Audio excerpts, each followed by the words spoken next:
Downtown Dallas just saw something no one should ever witness. But the horror didn't stop there. Could one Cuban national's machete rampage push Trump into his boldest anti-gang crackdown yet?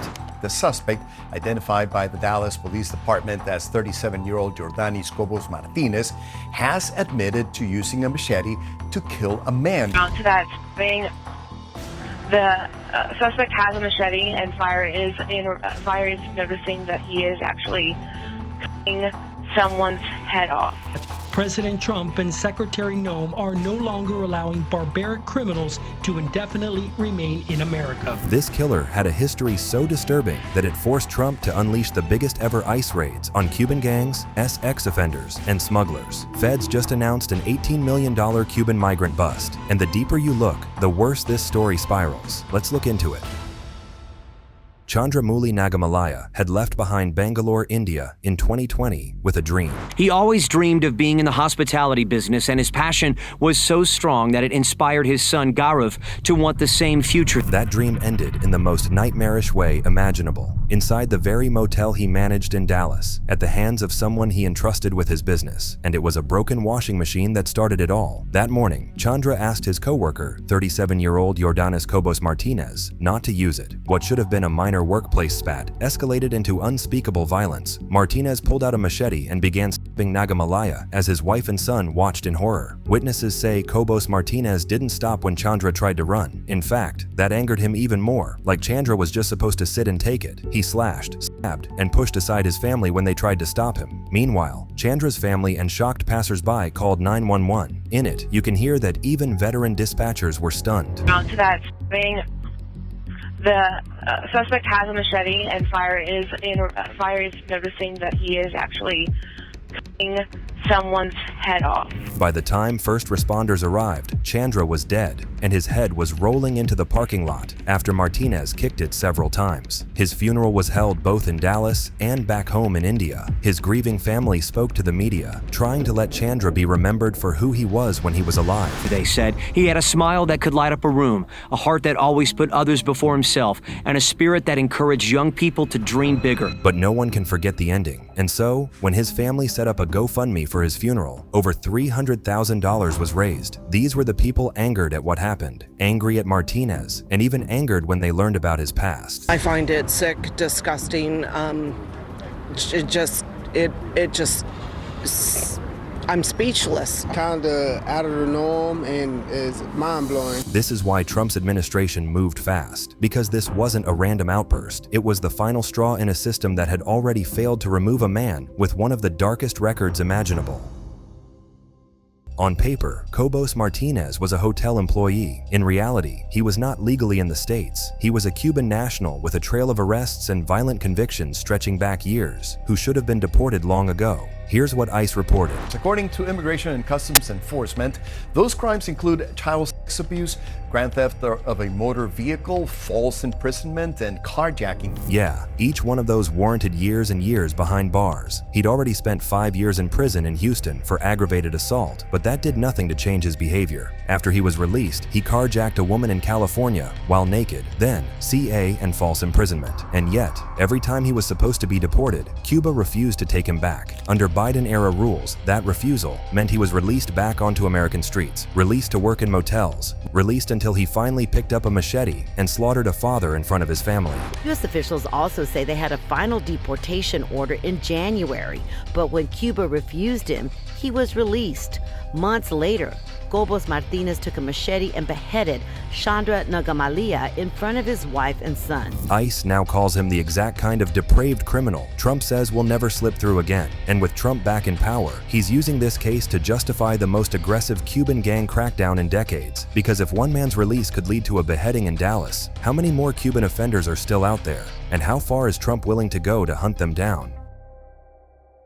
The Dallas motel beheading became the lightning rod Trump was waiting for. Within days, he and DHS Secretary Kristi Noem were publicly vowing that violent offenders like Yordanis Cobos Martinez would never again slip through the cracks. On September 14th, Trump wrote on his platform, "Truth details. I am aware of the terrible reports regarding the murder of Chandra by an illegal alien from Cuba who should have never been in our country." He also mentioned how he was released back into our homeland under incompetent Joe Biden because Cuba did not want such an evil person in their country, and he promised that the time for being soft on these illegal immigrant criminals is over. ICE lodged a detainer immediately, but Trump made clear that wasn't enough. In a statement, a top DHS official said that this is exactly why we are removing criminal illegal aliens to third countries. The system had failed before because Cuba flatly refused to take deportees back. That refusal left men like Cobos Martinez free to roam U.S. communities. Trump's solution was brutal and controversial. If Cuba won't accept them, then America will send them somewhere else. And the list is tough.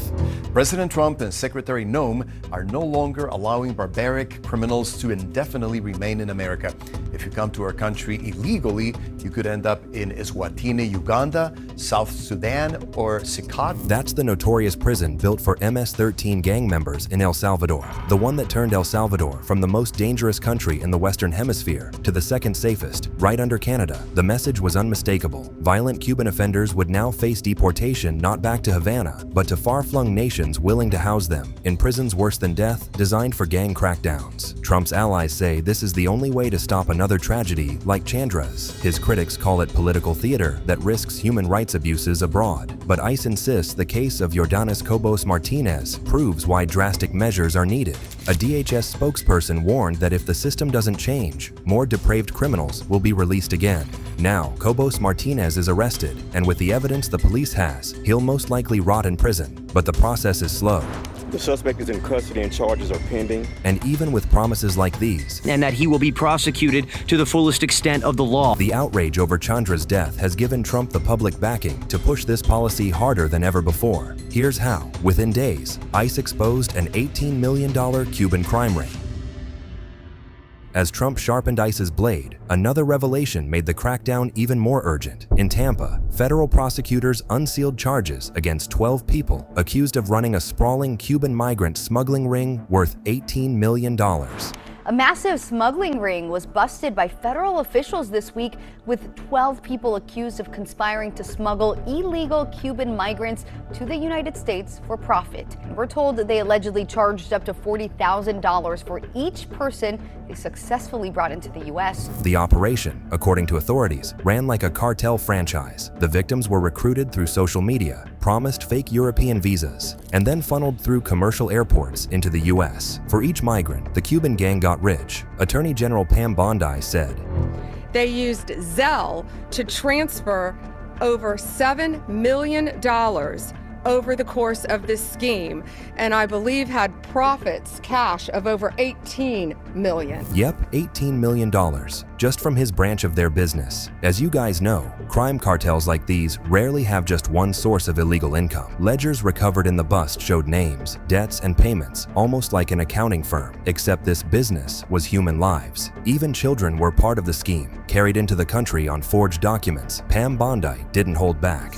It is not safe for you or for your families. It was a message for migrants thinking of trusting smugglers with their lives. This often leads to death or lifelong slavery. She called it both asylum fraud and organized crime. The Hispanic Democratic Caucus of Florida tried to soften the message, saying desperation is fueling these choices. President of the Hispanic Caucus of Florida, Victor DeMaio, added, People do desperate things when they're in desperate situations. But the bigger picture was clear. Cuban criminal networks weren't just smuggling drugs. They were profiting off migration and industrial scale. For Trump, this was the perfect storm. A gruesome beheading in Texas, an $18 million smuggling ring in Florida, and proof that Cuba's crisis was bleeding straight into U.S. streets. And this was only the beginning of what ICE calls Caribbean Sweep.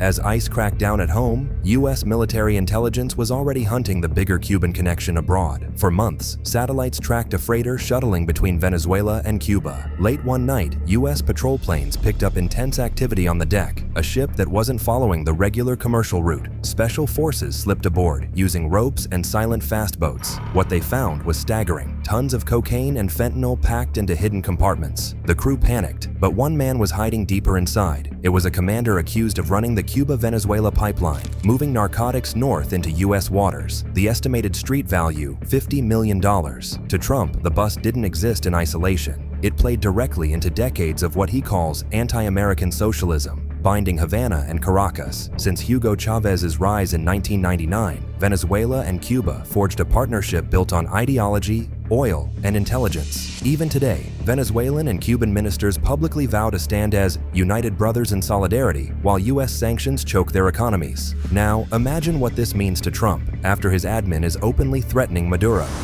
The Maduro regime is not the legitimate government of Venezuela. It is a narco-terror cartel. In Maduro, it is the view of this administration, is not a legitimate president. And with other countries like Colombia appearing to side with Cuba and Venezuela. Están en la olla si piensan que invadiendo Venezuela resuelven su problema. Meten a Venezuela en el caso de Siria. And now, with a Cuban commander caught moving cocaine and fentanyl under Venezuelan protection, Trump saw confirmation of what he'd long warned about. Havana was operating as part of a network that could funnel crime straight into the U.S. That's why the next phase of Trump's crackdown wasn't confined to offshore raids. It came crashing down inside Cuban communities across Florida and Texas. With the Dallas beheading still raw and the Tampa bust fresh, ICE moved. Operation Caribbean Sweep rolled into Florida and Texas with helicopters and dawn raids. Cuban sex offenders, drug traffickers, and suspected gang affiliates were the main targets. Federal prosecutors had this statement for smugglers, stating confidently they will be found, prosecuted, and brought to justice no matter who they are. Door kicks and arrests hit neighborhoods in Tampa, Miami, and Houston. Families watched men dragged out in cuffs while armored vehicles blocked the streets. To ICE, these were criminals hiding in plain sight. 12 people were charged this week in a massive illegal smuggling and asylum fraud scheme across Tampa. But not everyone agreed. Civil rights groups claimed entire apartment blocks were being terrorized. Innocent families are caught in the dragnet, one advocate told reporters, warning that fear would drive migrants deeper underground. In other words, it's never the worst of the worst who self-deport. Still, ICE pointed to cases like Jordanis Cobos Martinez as justification. The message was clear: if Cuba won't take them back, America will take them down. Here's the final twist that cuts deep. Havana quickly hit back. Cuban officials dismissed the Tampa case and the $50 million seizure as political theater. They accused Trump of inflaming U.S.-Cuba tensions to score points at home. On the streets of Havana, though, it was a different picture. Shortages of food, fuel, and medicine had already pushed people into daily protests. Trump's crackdown tightened the screws further. In Washington, Trump doubled down, saying Cuban denials proved nothing. And right now, the U.S. is expanding a Cuban visa restriction policy. In Havana, the regime insisted the U.S. was scapegoating them. The clash left ordinary Cubans squeezed between poverty and geopolitics. So how will it go down? As outrage swelled, a darker truth came out. Jordanis Cobos Martinez was not unique. He was just one of many Cuban nationals ordered deported but released when Havana refused to take them. ICE declared, in part, this gruesome savage slaying of a victim at a motel by Jordanis Cobos Martinez was completely preventable if this criminal illegal alien was not released by the Biden administration because Cuba would not take him back. ICE now admits hundreds more remain on U.S. soil under the same failed system. Trump promises they'll be deported to third countries or jailed indefinitely. Critics warn that it won't fix the broken pipeline of diplomacy and migration. It would only shift the chaos. For Chandra's family, though, that debate feels almost useless. Their loved one is gone, their lives shattered, and the promise of justice rests on whether America can stop the next release before it turns into another machete horror.